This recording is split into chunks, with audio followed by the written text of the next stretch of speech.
Chapter 10. The Realization of the Cosmic Self.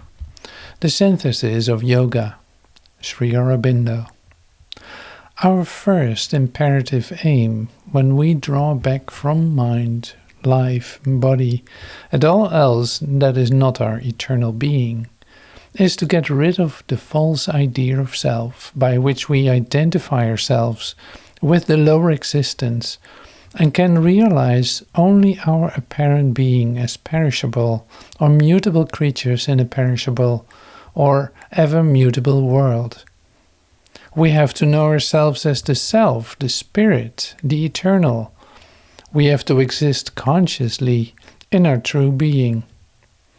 Therefore, this must be our primary, if not our first one and all-absorbing idea and effort in the path of knowledge. But when we have realized the eternal self that we are, when we have become that inalienably, we have still a secondary aim to establish the true relation between this eternal self that we are and the mutable existence and mutable world which till now we had falsely taken for our real being and our sole possible status. In order that there should be any real relation, it must be a relation between two realities. Formerly we had thought the eternal self to be a remote concept far from our mundane existence, if not an illusion and an unreality, because in the nature of things we could not conceive of ourselves as anything except this mind, life, body, changing and moving in the succession of time. When we have once got rid of our confinement to this lower status, we are apt to seize on the other side of the same erroneous relation between self and world. We tend to regard this eternity which we increasingly are, or in which we live, as the sole reality and begin to look down from it upon the world and man as remote illusion and unreality, because that is what is status quite opposite to our new foundation, in which we no longer place our roots of consciousness, from which we have been lifted up and transfigured, and with which we seem to have no longer any binding link. Especially is this likely to happen if we have made the finding of the eternal self not only our primary, but our one and absorbing objective in the withdrawal from the lower triplicity. For then we are likely to shoot at once from pure mind to pure spirit without treading the stairs between this middle and that summit, and we tend to fix on our consciousness the profound sense of a gulf which we cannot bridge and can no longer cross over again except by a painful fall. But the self and the world are in an eternal close relation, and there is a connection between them, not a gulf that has to be overleaped.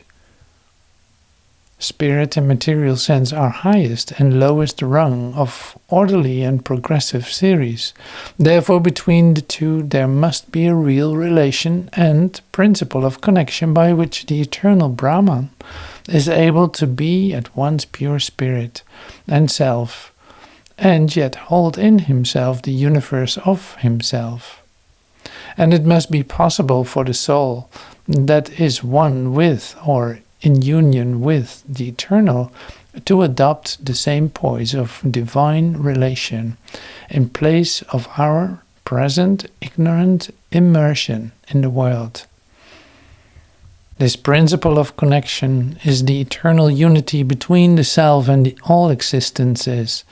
Of that eternal unity, the liberated soul must be capable, just as the ever-free and unbound divine is capable of it, and that we should realize equally with the pure self-existence at which we have first to aim. For integral self-possession, we must be one not only with the self, with God, but with all existences. We must take back in the right relation and in the poise of eternal truth the world of our manifested existence, peopled by our fellow beings, from which we had drawn back because we were bound to them in a wrong relation and in the poise of a falsehood created in time by the principle of divided consciousness with all its oppositions, discords and dualities. We have to take back all things and beings into our new consciousness, but as one with all, not divided from them by an egoistic individuality.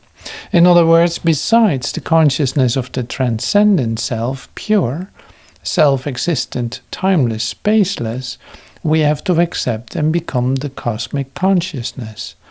We have to identify our being with the infinite, who makes himself the base and continent of the worlds and dwells in all existences. This is the realization which the ancient Vedantins spoke of as seeing all existences in the self and the self in all existences. And in addition, they speak of the crowning realization of the man in whom the original miracle of existence has been repeated. Self-being has become all these existences that belong to the worlds of the becoming. In these three terms is expressed fundamentally the whole of that real relation between the self and the world, which we have to substitute for the false relation created by the limiting ego.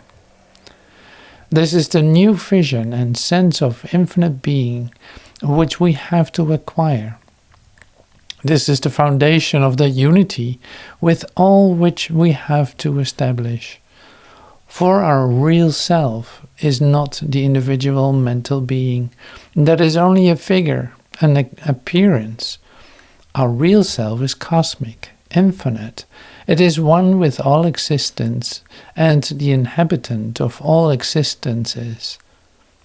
The self behind our mind, life and body is the same as the self behind the mind, life and body of all our fellow beings.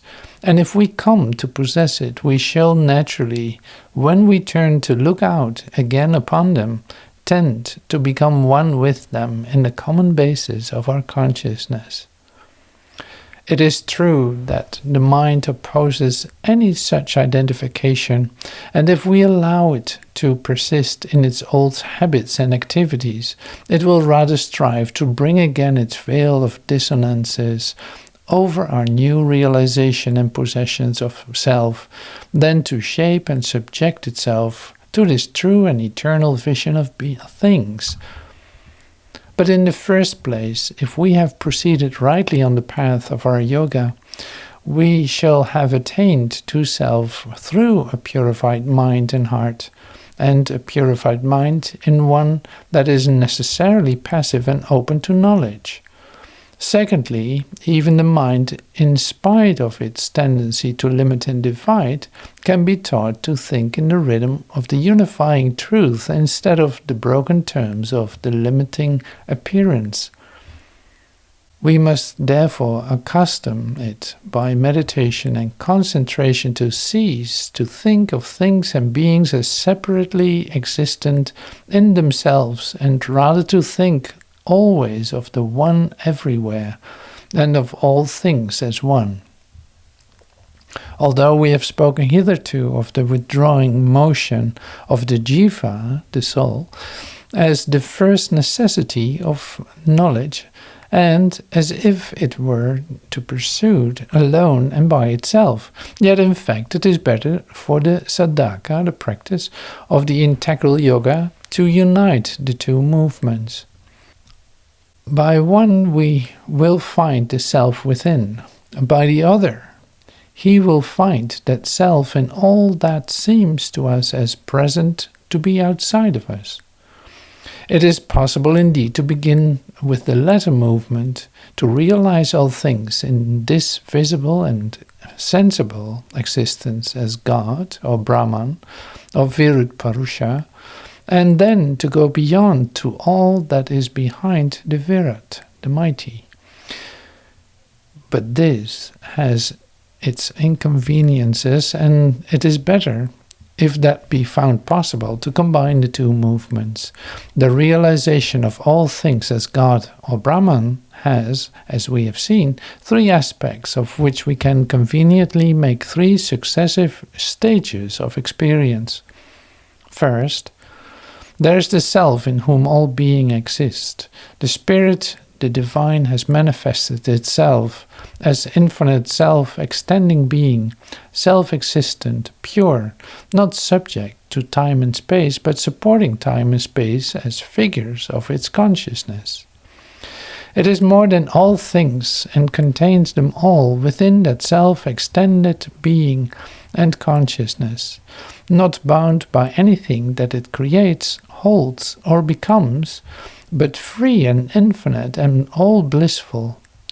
It holds them in the old image as the infinite ether contains in itself all objects. This image of the ethereal, Akasha Brahman, may indeed be of great practical help to the sadhaka who finds it difficult in meditating on what seems to him at first an abstract and unseizable idea. In the image of the ether, not physical but an encompassing ether of vast being, consciousness and bliss, he may seek to see with the mind and to feel in his mental being his supreme existence and to identify it in oneness with the self within him. By such meditation, the mind may be brought to a favorable state of predisposition in which, by the rendering or withdrawal of the veil, the supramental vision may flood the mentality and change entirely all our seeing. And upon that change of seeing, as it becomes more and more potent and insistent and occupies all our consciousness, there will eventually supervene a change of becoming, so that what we see, we become. We shall be in our self-consciousness not so much cosmic as ultra-cosmic, infinite. Mind and life and body will then be only movements in that infinity which we have become. And we shall see that what exists is not world at all, but simply this infinite infinity of spirit, in which moves the mighty cosmic harmonies of its own images of self-conscious becoming. But what, then, of all these forms and existences that make up the harmony? Shall they be to us only images, empty name and form, without any informing reality? Poor, worthless things in themselves, and however grandiose, puissant, or beautiful they once seemed to our mental vision, now to be rejected and held of no value? Not so. Although that would be the first natural result of a very intense absorption in the infinity of all containing self, to the exclusion of the infinities that it contains. But these things are not empty, not mere unreal name and form imagined by a cosmic mind. They are, as we have said, in their reality self-conscious becomings of the self. That is to say, the self dwells within all of them, even as within us, conscious of them, governing their motion, blissful in this habitation, as in his embrace of all that he becomes. As the ether both contains and is, as it were contained in the jar, so this self both contains and inhabits all existences, not in a physical but in a spiritual sense, and is their reality. The indwelling state of the self we have to realize. We have to see and ourselves to become in our consciousness the self in all existences. We have, putting aside all vain resistance of the intellect and the mental associations, To know that the divine inhabits all these becomings and is their true self and conscious spirit, and not to know it only intellectually, but to know by a self-experience that shall compel into its own diviner mold all the habits of mental consciousness. This self that we are has finally to become to our self-consciousness entirely one with all existences in spite of its exceeding them. We have to see it is not only as that which contains and inhabits all, but that which is all, not only as indwelling spirit, but also as the name and form, the movement and the master of the movement, the mind and the life in the body. It is by this final realization that we shall resume entirely in the right poise and the vision of the truth all that we drew back from the first movement of recoil and withdrawal. The individual mind, life and body, which we recoiled from as not our true being, we shall recover as a true becoming of the self, but no longer in a purely individual narrowness. We shall take up the mind not as a separate mentality imprisoned in a petty emotion, but as a large movement of the universal mind. The life not as an egoistic activity of vitality and sensation and desire, but as a free movement of the universal life. The body as not as a physical prison of the soul, but as a subordinate instrument and detachable robe, realizing that also as a movement of universal matter, a cell of the cosmic body. We shall come to feel all the consciousness of the physical world as one with our physical consciousness. Feel all the energies of the cosmic life around us as our own energies. Feel all the heartbeats and the great cosmic impulse, and seeking in our heartbeats set to the rhythm of the divine Ananda, the perfect happiness. Feel all the action of the universal mind flowing into our mentality and our thought action flowing out upon it as a wave into that wide sea. This unity embracing all mind, life and matter in the light of a supramental truth and the pulse of an spiritual bliss will be to us our internal fulfillment of the divine in a complete cosmic consciousness. But since we must embrace all this in the double term of the being and the becoming, the knowledge that we shall possess must be complete and integral. It must not stop with the realization of the pure self and spirit, but include also all those modes of the spirit by which it supports, develops, and throws itself into its cosmic manifestation. Self-knowledge and world knowledge must be made one in the all and sphering knowledge of the Brahman.